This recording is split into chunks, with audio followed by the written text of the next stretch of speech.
성경을 읽고 성경 말씀 속에서 살았던 아주 유명한 사람들의 성경에 고백이 있습니다.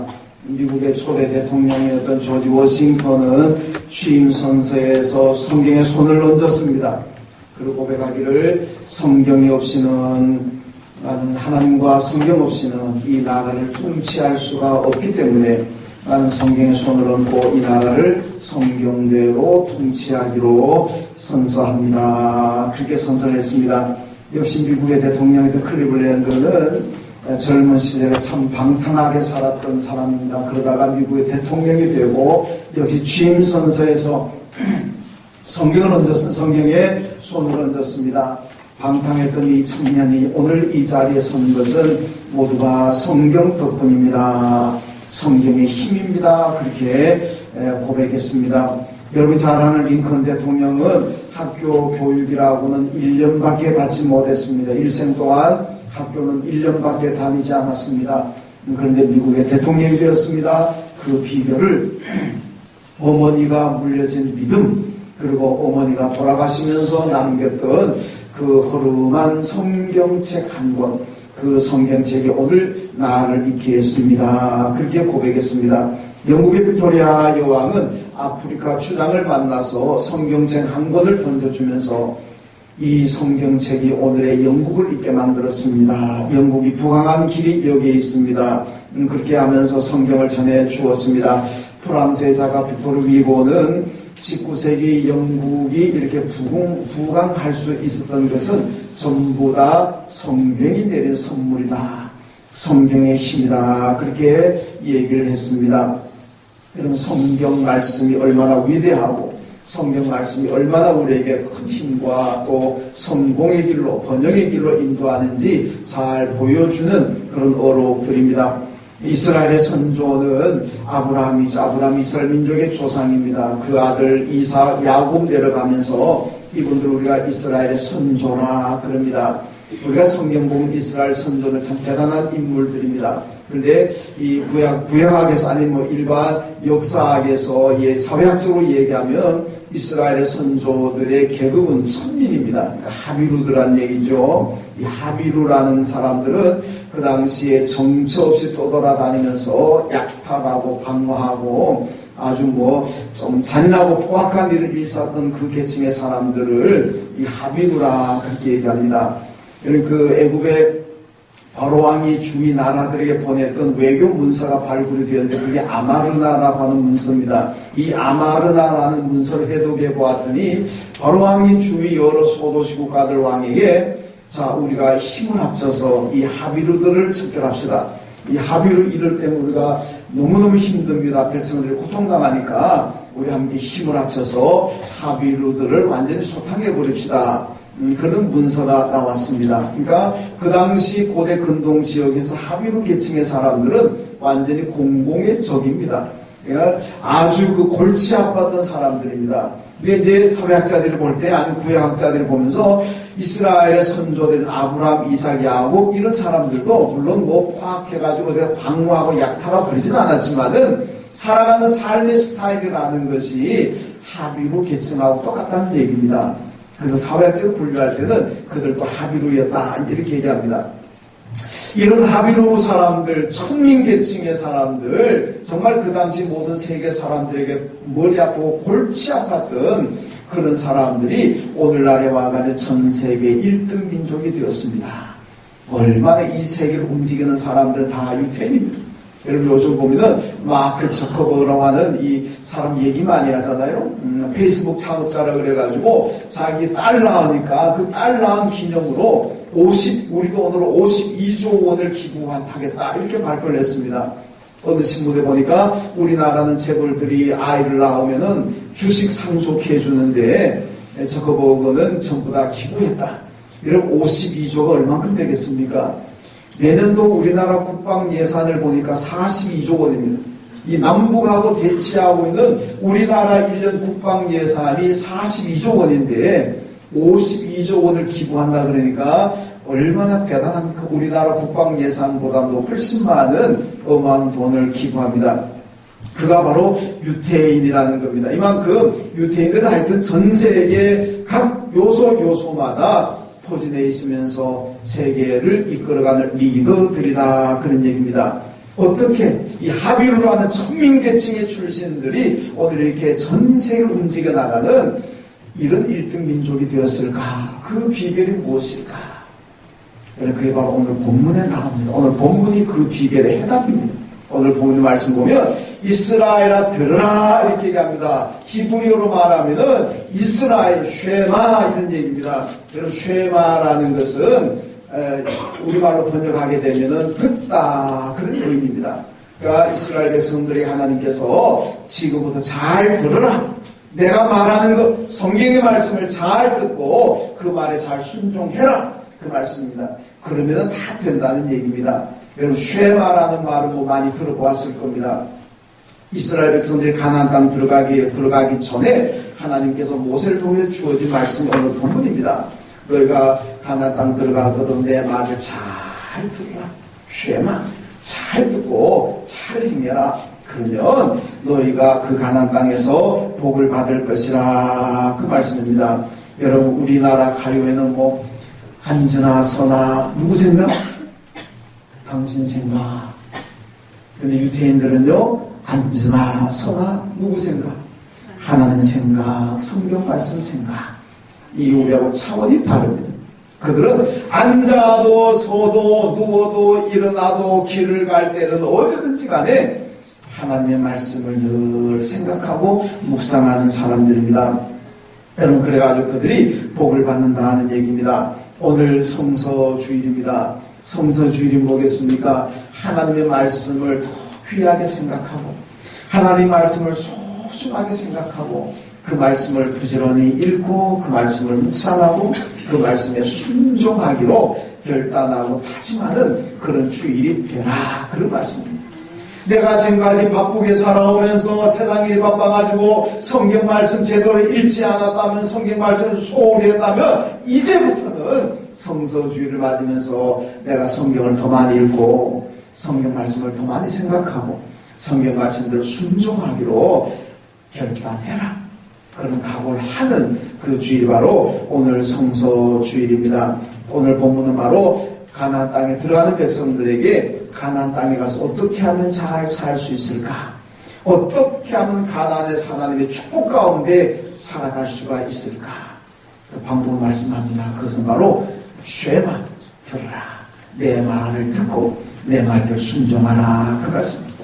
오늘 말씀의 교훈을 몇 가지 생각해 보겠습니다. 첫째로 가나안 땅 들어가는 백성들에게 마음을 다하고 뜻을 다하고 힘을 다하여 내 하나님을 사랑하고 잘 섬겨라. 이렇게 말씀합니다. 자, 오늘 보면 4절과 5절 말씀 같이 한번 읽습니다.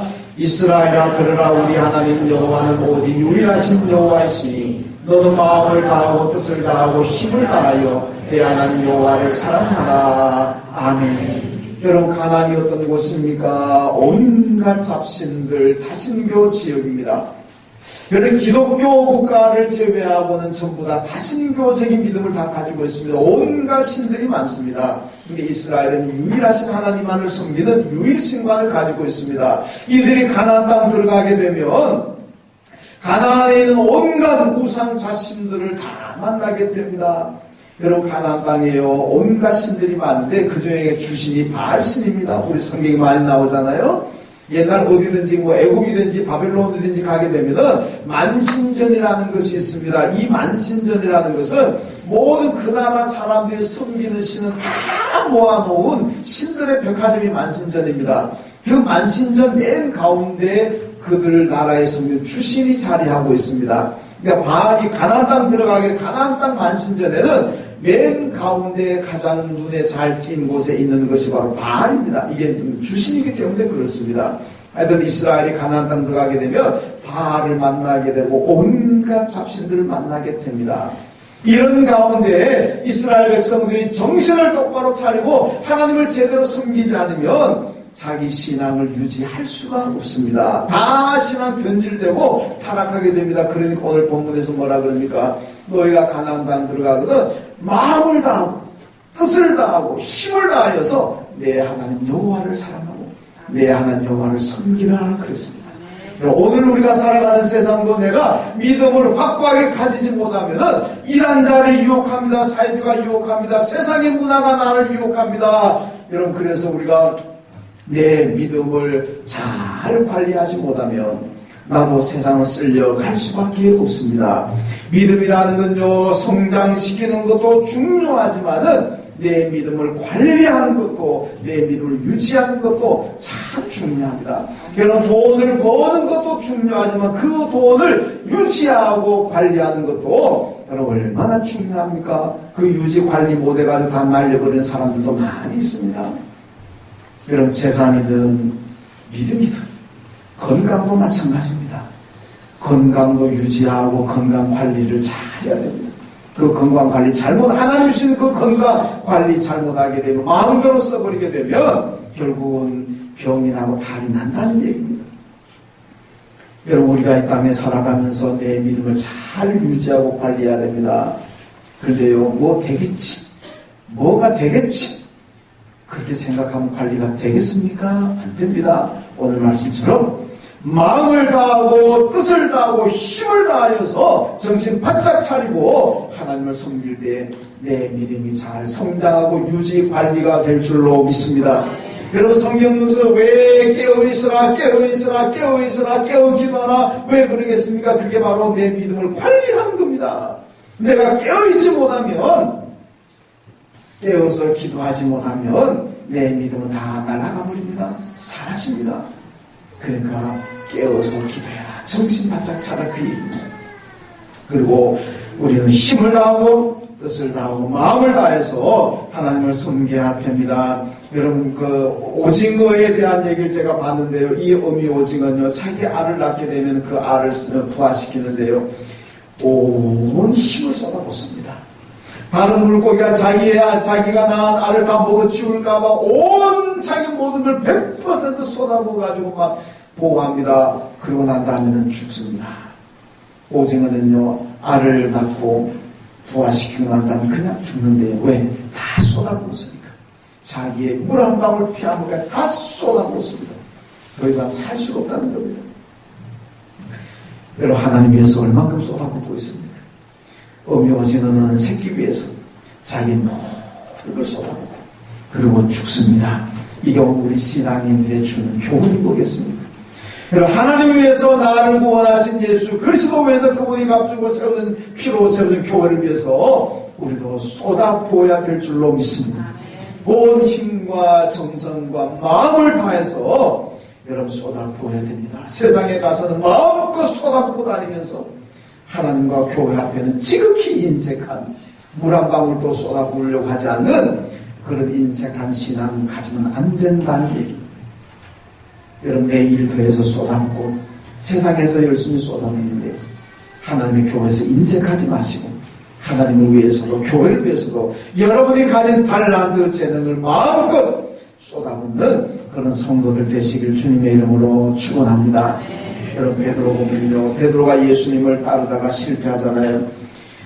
예수님 앞에서 고백하기를 나는 다른 사람이 다 떠나더라도 나는 떠나지 않을 겁니다. 내가 예수 따라다니다가 죽을지라도 나는 예수를 떠나지 않습니다. 그랬던 베드로가 예수가 잡히자 부인했습니다. 성경이 뭐라 그럽니까? 저주하면서 부인했다 그랬습니다. 그냥 부인한 것도 아니고 저주하면서 부인했다. 그 저주의 내용이 무엇인지는 모르지만은 하여튼 성경은 저주했다 그랬습니다. 왜 그렇습니까? 베드로의 상징적인 행동이 나옵니다. 예수가 잡혀가지고 가야바 대제사장 집으로 갑니다. 그런데 베드로가 성경을 보니까 멀찍이 따라가더라 그럽니다. 이 멀찍이 따라갔다는 게 이게 문제입니다.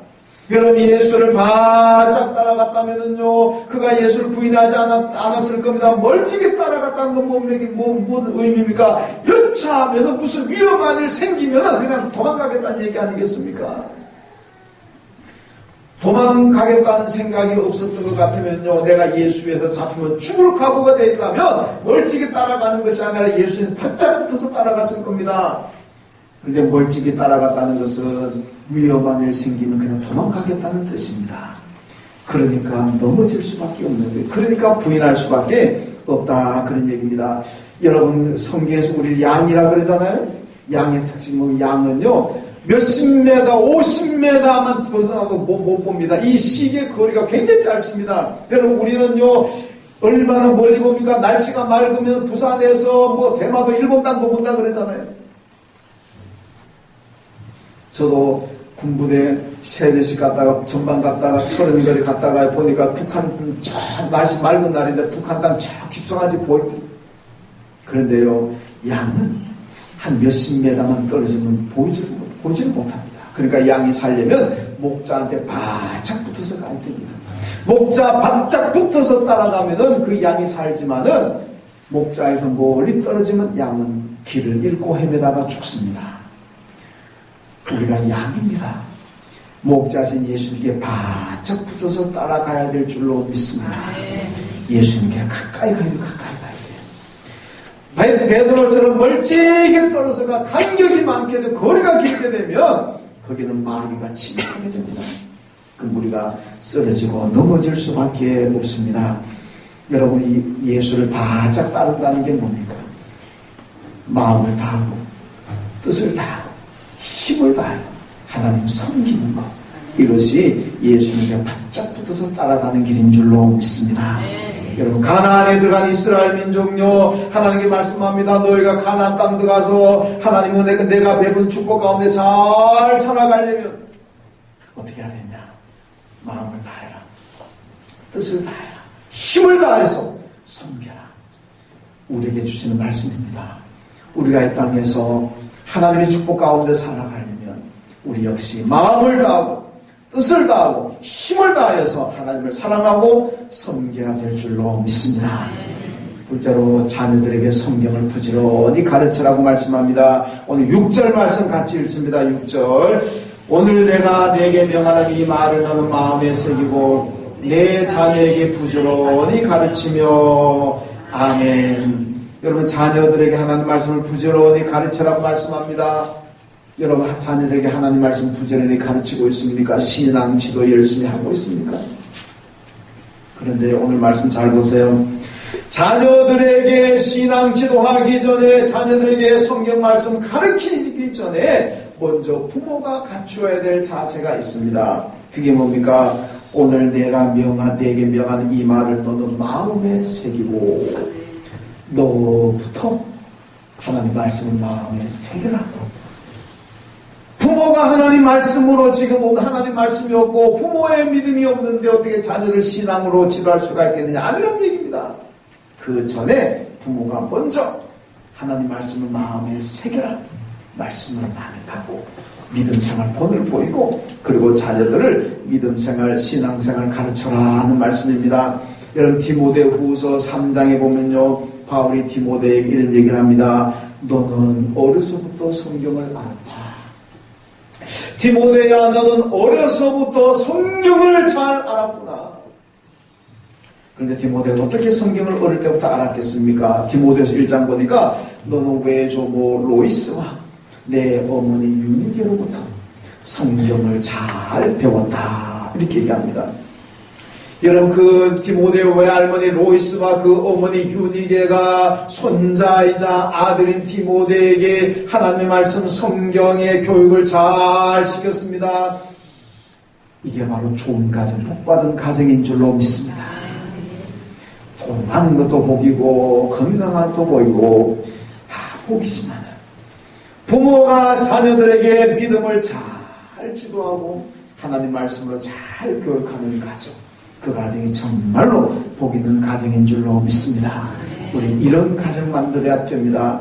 여러분, 구약 보면요, 요사밧이라는 왕이 있는데, 이 역대기 역사가가 이스라엘 역사 가운데 훌륭한 임금을 3명을 얘기합니다. 요시야 임금, 히스기야 임금, 그리고 요사밧 임금. 이 3명을 이스라엘 역사에서 정말 훌륭한 임금이다, 그렇게 평가합니다. 요사밧의 아버지가 누구냐면 아사라는 왕입니다. 이 아사라는 왕이 말년에 와가지고 발병이 났습니다. 우리나라는 아리랑에서 나를 버리고 가는 님은 가다가 발병 난다 그러는데, 이 아사가 아마 하나님을 버렸다가 발병 났는지 모르겠습니다만은 하여튼 발에 병이 났습니다. 그래서 의사를 찾아가가지고 나 발병 좀 고쳐달라고 했습니다. 이것 때문에 하나님이 진노하셔가지고 그냥 죽여버렸습니다. 죽었습니다. 여러분 보세요. 내가 발에 병이 났으면 의사 찾아가고 병원에 찾아가지고 고침받는 게 당연한 거 아니겠습니까? 근데 의사 찾아갔다고 해서 하나님이 진노하셔서 죽인다 그러면 우리 살아날 사람 누가 있습니까? 여러분 한번 병원에 안 가보는 분 계십니까? 누가 살겠습니까? 다 죽지.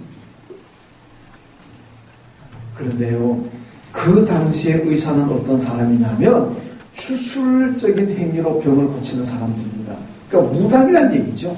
여러분 무당도 전쟁에도 무당 푸닥거려가지고 병 고친다 그러잖아요. 그러니까 그 당시에 의사라는 것은 오늘날 의사처럼 뭐 그런 의사가 아니고 무당처럼 푸닥거리하고 뭐 우상 이름으로 뭐 해가지고 병을 고치는 사람들입니다.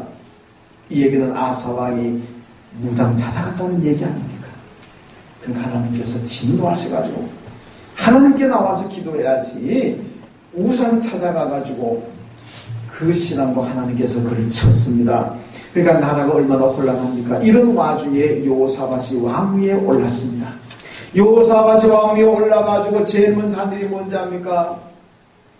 전국의 교사들을 모집해가지고 그들을 하나님 말씀 성경 교육을 잘 시켰습니다. 요즘 말하면 며칠 동안 숙식같이 하면서 먹고 자게 하면서 성경 교육을 잘 시켰습니다. 그리고 술에 춤추고 그러나 되면 이 교사들이 전국으로 흩어져가지고 백성들을 모아놓고 성경을 가르칩니다. 구석구석 방방곡곡에 보내가지고 이들이 나가가지고 온 백성들을 모아놓고 성경 말씀을 가르칩니다. 그리고 성경에 순종하도록 만듭니다. 그 결과 어떻게 된지 압니까? 나라가 태평성대를 이루었다. 그 여호사밧 시대를 보면요, 주위의 나라들이 감히 이스라엘과 전쟁할 꿈도 못 꿉니다. 왜? 무서워가지고 저 나라하고 전쟁했다가는 100번 다친다. 그 미리 알아서 조금 가지고 와서 바치는 거예요. 이거 드릴 테니까 우리 침범하지 말아주세요. 가만히 앉아서 조금 받습니다. 그러니까 경제적으로도 부강하고 나라가 안전되고 평화롭다. 그 비결이 뭡니까? 하나님의 말씀 교육입니다. 온 백성들을 하나님의 말씀으로 교육하니까 대단한 얘기입니다. 오늘 우리 사회가 얼마나 혼란합니까? 이 사회를 치유하는 길이 무엇이겠습니까? 하나님 말씀으로 돌아가는 길인 줄로 믿습니다. 하나님 말씀으로 돌아가면 방황하는 심령들이 진리의 길을 찾을 것이고 실패한 심령들이 번영의 길을 찾게 될 줄로 믿습니다. 시편 119편 105절 말씀에 하나님의 말씀은 내 발의 등이요 내 길의 빛이라고 말씀했습니다. 하나님 말씀이 우리 길의 안내자이고 우리 축복의 길인 줄로 믿습니다. 여러분 오늘날 방황의 시대를 그러지 않습니까? 찬송 가운데 나는 갈 길 모르니 주여 인도하소서. 그 찬송 있잖아요. 여러분 그 찬송에 생각나는 시대가 오늘 이 시대 아니겠습니까? 얼마나 방황.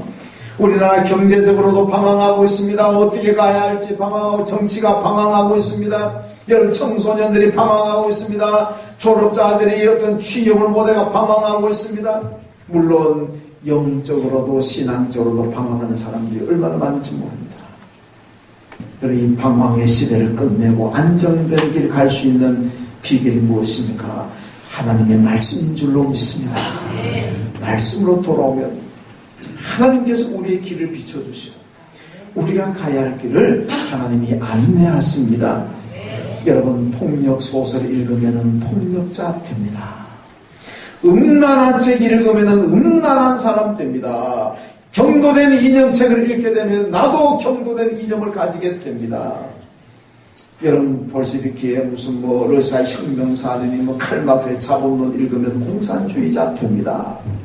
그러나 성경 읽으면 그리스도 예수의 사람 될 줄로 믿습니다.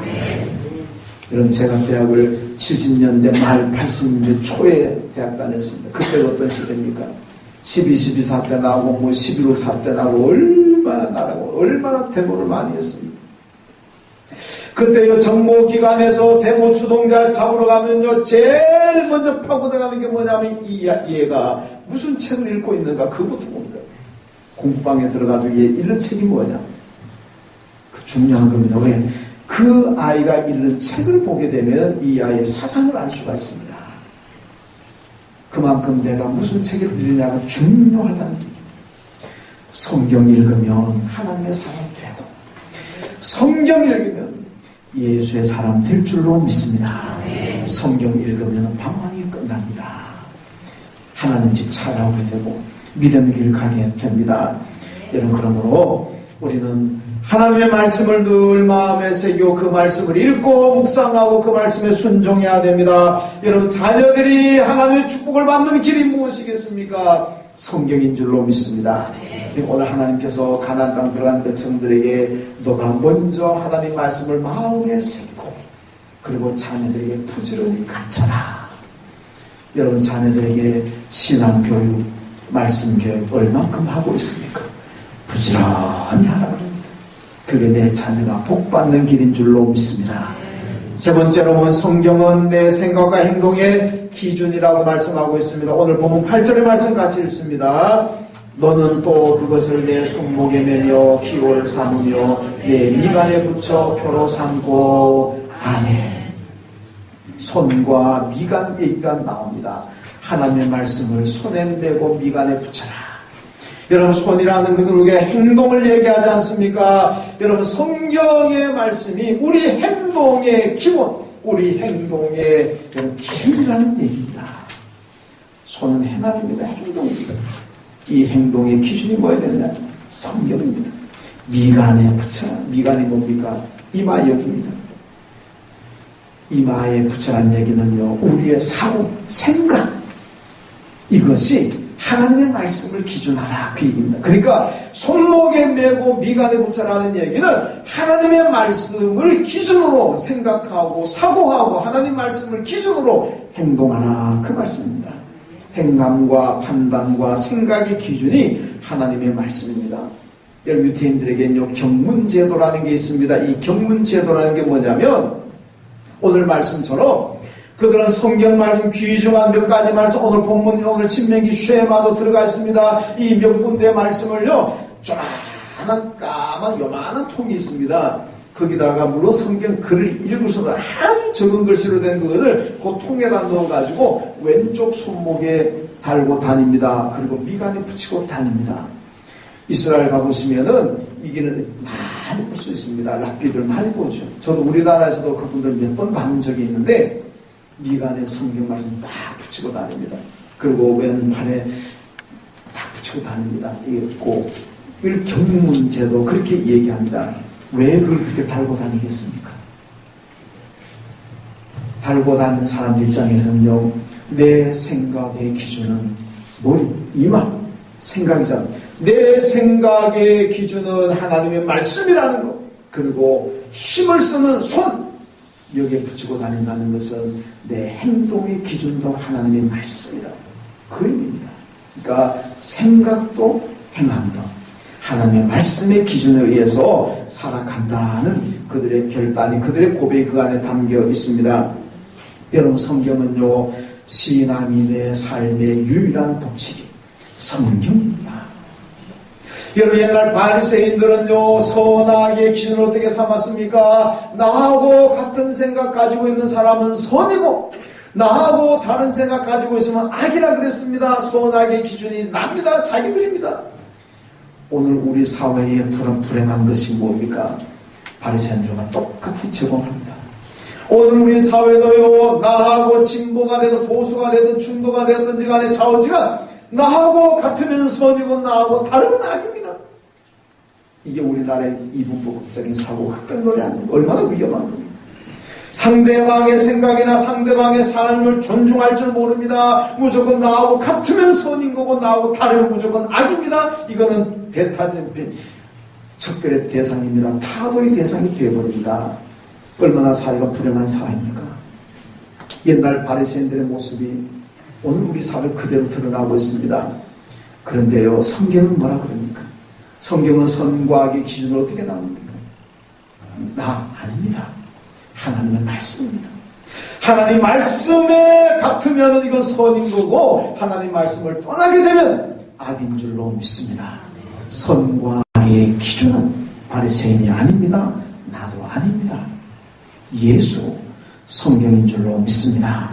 우리 장로교에는요 12신조가 있습니다. 그 12신조 가운데 제1조가 뭐냐?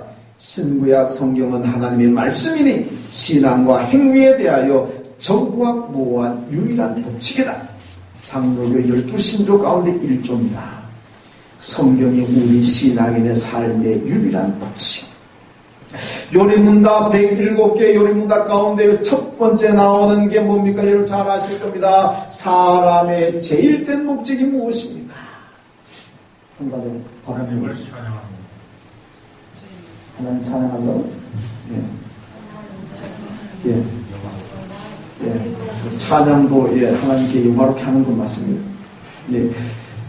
사람의 제1의 목적은요, 하나님을 영화롭게 하고 영원토록 그를 즐거이 하는 것이다.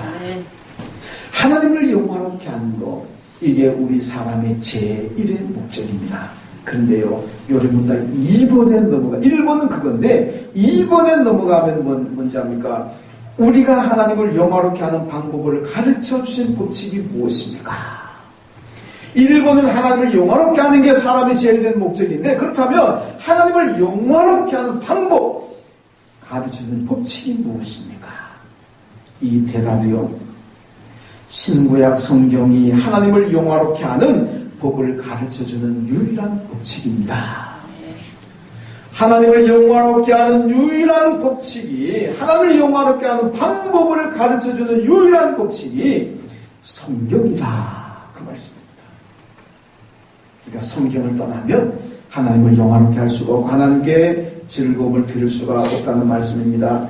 요한복음 20장 31절 말씀 보면요, 성경을 기록한 두 가지 목적이 나옵니다. 거기 보니까 오직 이것을 기록하면 너희로 예수께서 하나님의 아들 그리스도이심을 믿게 하려 하며 또 너희로 믿고 그 이름을 힘입어 생명을 얻게 하려 함이라.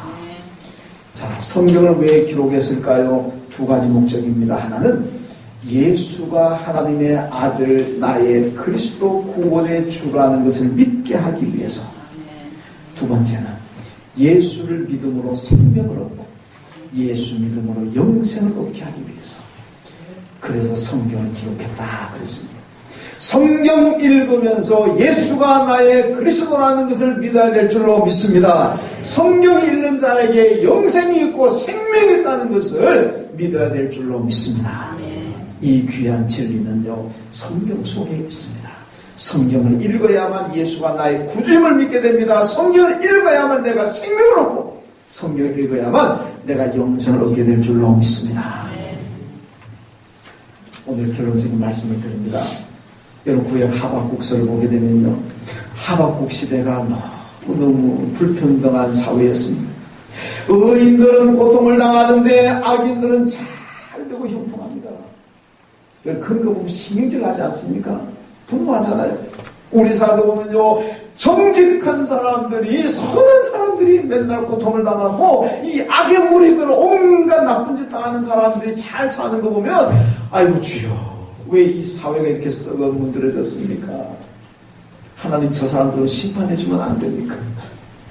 그런 생각 여러분 안 가져봅니까?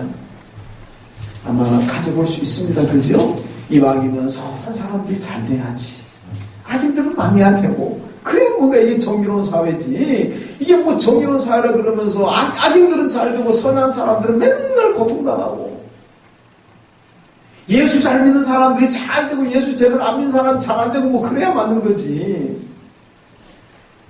그렇게 생각될 때 우리 있잖아요. 하박국이 보면 그런 시대에 살았습니다. 그러니까 하나님 앞에, 하나님 어떻게 이럴 수가 있습니까? 하나님이 살아계시는데 악인들이 잘 되다니, 이게 말이 안 됩니다. 악인들이 망해야 되고 의인이 잘 돼야 되지 않습니까?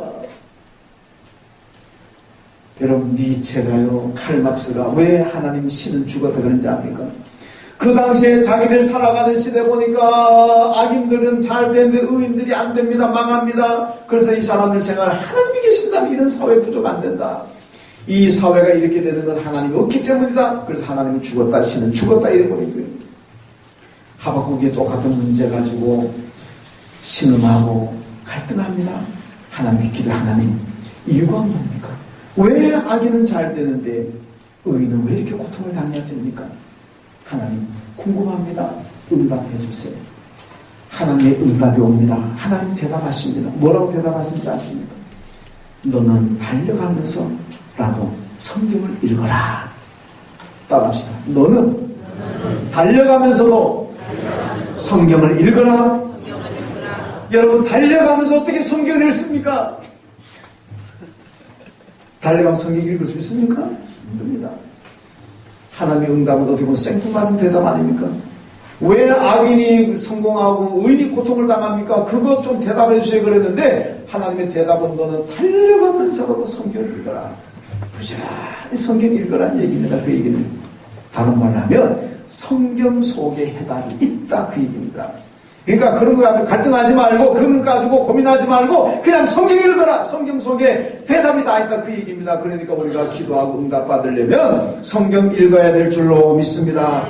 여러분 하박국이요 성경 읽기 전에는 그것 때문에 갈등하고 고민하고 분노하기도 하고 하나님 이해하지 못하고 불평불만하기도 했습니다. 그런데 하나님의 응답이 성경 읽어라 그러니까 하박국이 성경 읽습니다. 읽고 난 다음에요 자기의 모든 문제가 해결되어 버렸습니다. 그 성경 읽고 난 다음에 불평이 감사로 바뀌었습니다. 그래서 하박국 3장가 뭐라 그럽니까?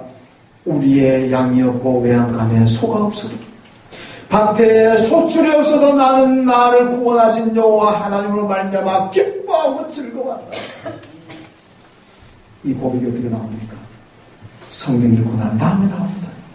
그 전에는 이 빌어먹을 세상 어떻게 악인이 잘되고 의인이 고통을 당합니까? 왜 정직한 사람은 맨날 저렇게 피눈물 나게 살고 이 나쁜 놈들은 저렇게 떵떵거리며 잘 삽니까? 이게 어떻게 가능하면 그것 때문에 분노하고 증오하고 하나님께 불평했는데 하나님께서 달려가면서라도 성경 읽으라는 응답하고 성경 읽고 난 다음에 그의 고백이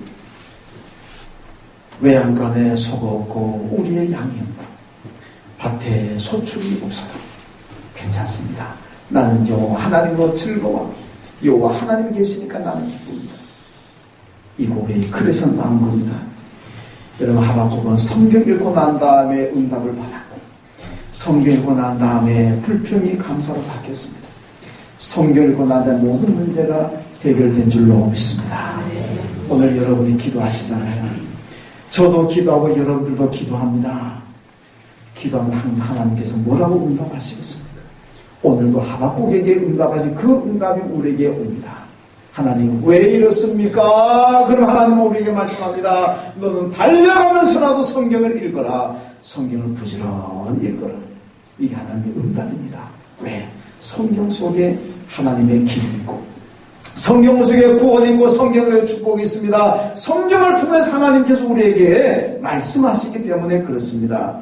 오늘 성서주의를 맞으면서 여러분 말씀을 잘 기억하시고 마음을 다하고 뜻을 다하고 힘을 다해서 하나님을 섬기십시오. 그리고 성경 말씀을 내가 먼저 마음에 새기고 여러분의 자녀들에게 부지런히 가르치십시오. 성경이 내 생각과 내 삶의 기준이 되십시오. 성경이 안에 있으면 선이고 성경을 떠나면 악입니다. 성경이 여러분의 모든 삶의 기준으로 삼으십시오. 그러면 하나님께서 여러분들의 삶을 축복하시고 성경을 통해서 하나님께서 놀랍게 복 주실 줄로 믿습니다. 기도하겠습니다. 하나님 감사합니다. 우리에게 성경 주심을 감사합니다.